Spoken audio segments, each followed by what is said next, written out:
Didn't wake up at 1 a.m. to camp out for the Rose Parade? Well, that's all right, because the floats are just as dazzling and vibrant on the 2nd as they were on the 1st. The crowds, though? Well, the crowds don't go away. But with the labor and resources that go into producing this yearly event, who would expect otherwise? After floating down a 5.5-mile course in Pasadena, California, the floats of the Rose Parade 2013 are ready to be planted along Sierra Madre and Washington Boulevard for a 2-day post-parade display. From parade planning all the way down to safety inspections, the parade requires 65,000 hours of labor each year. Every new year brings a new collection of floats, and every year, hard work and effort is poured into an event that, according to the Tournament of Roses Association, has garnered 700,000 attendees each year in recent years. Last year, an estimated 70 million viewers from around the world enjoyed the extravaganza from home. Even when the journey is over, on the afternoon of the 1st and the day of the 2nd, thousands still pour in to see works of art that will soon wither, but are indescribably beautiful while they last. The theme this year is, "Oh, the places you will go," and this 124th edition of the Rose Parade surely took us to new lands, especially for the special couple that spoke their wedding vows in front of a cheering crowd right on this float. Yes, a couple got married on this float at the very beginning of the parade. This float is sponsored by Farmers Insurance.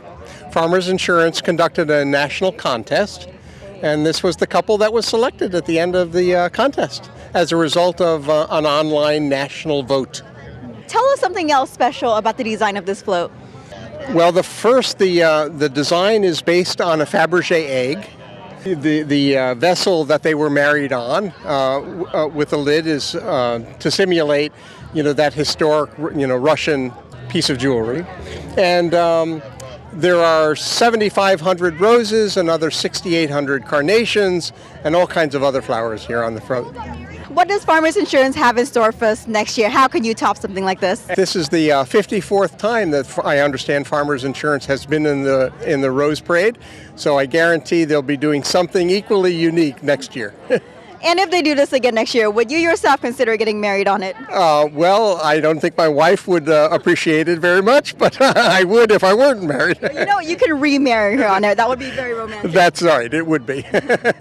Not everyone gets to say "I do" on a Rose Parade float, but everyone can be a part of the celebration with Farmers Insurance's photo booth, included in the post-parade ticket price.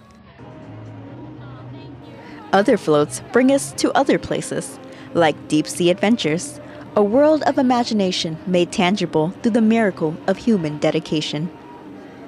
This float by the Burbank Tournament of Roses Association snatched the fantasy trophy. And its representative, Jeff Halgagger, can tell you why. Well, if you just look at it, all the hard work that went into this float, all the people that put their lives into this float, the passion that our whole organization has. It just really wasn't one individual that made this float happen. It's a conglomerate of all of us individuals. And our reward is what you see back here. We're looking at everybody here that look at it. That is our reward. And we're one of 6 floats where we actually tear down and actually build this float from the ground up by all volunteers. From cutting the metal to welding to shaping to the foaming, all of this. It's all been volunteer. There's nobody gets paid onto this float. But after the proverbial blood, sweat, and tears that volunteers contributed to the actualization of this dream, what can they do to make it last? There's not much we can do. The roses, we actually have them in water in vials. The others, we just hope that they'll last for a while. Science is another territory whose frontier we continue to push forward, as symbolized in the float, The Journey to Cure by City of Hope. Located in Duarte, California, City of Hope has been named one of the best hospitals in the country by the U.S. News and World Report and is a leader in cancer and diabetes research. Representing the float is Marilyn, a student ambassador who has volunteered to be a float informer. We had 5 cancer survivors ride on this float. Everything that's covering the float is natural materials. We have ground flowers and lentil seeds and rice, and many hours went into this float. I really like that they have the Hawaiian tea leaves on the side. I think it's really creative. Another fresh face who has volunteered as a student ambassador is Rachel. She is still in high school, but not only has she been here all day, she's been here all week to assist in parade preparations. Today, she represents HGTV's All Paths Lead Home, winner of the Grand Marshal's Trophy. We have a variety of different houses that they're showcasing, like a log cabin. On the other side, we have an igloo, and up here we actually have the Dream House, and that's a house in South Carolina, and it's actually a giveaway. So a lot of people are entering that contest right now too. This is a real house somewhere. Yeah, and this is just a model of it. The real house can be decorated with anything the winner pleases. But what are the model houses decorated with? They have a variety. Of course, you can see a lot of flowers on here, a lot of roses, and we have wood right here on this cabin. We have different things like parsley and barley and even coconut, so a big variety. Wow, I can't wait to see the actual dream house. I mean, this one is adorable. Oh, I know. I can't wait to see who wins it, too. Although Rachel is not yet a white-suited member of the Tournament of Roses Association, in a couple years, she may very well become one if she continues to contribute her time and effort as she did this year. Fitting with the theme, Oh, the Places You Will Go, positive young people like Rachel will someday carry our world to brighter places.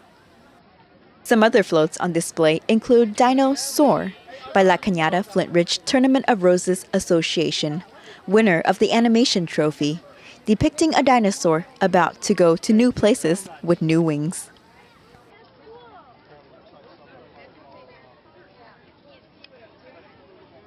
Then there's A Healing Place, a float not only heartwarming because of its endearing forest creatures, but also because it came from the hearts of 5 nurses who formed the nonprofit organization Barefoot in order to build this float. This Craftsman Trophy winner is dedicated to nurses around the world for their work, and the president of the Tournament of Roses this year, Sally Bixby, is also a nurse. The first time in tournament history a nurse assumed this position.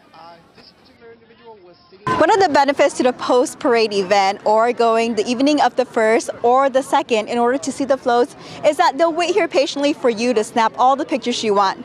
Well, that is till 5 p.m. when they close, so we should hurry. Now closed. If you're using our park and ride service. As the clock winds down and the intercom flares up, asking visitors to head towards the exits, passerbys still linger with half-turned heads, savoring another moment to gaze, to snap a photo, to imprint upon their memories an image that in some unsuspecting future moment will put a smile on their faces, as lovely as a rose in bloom.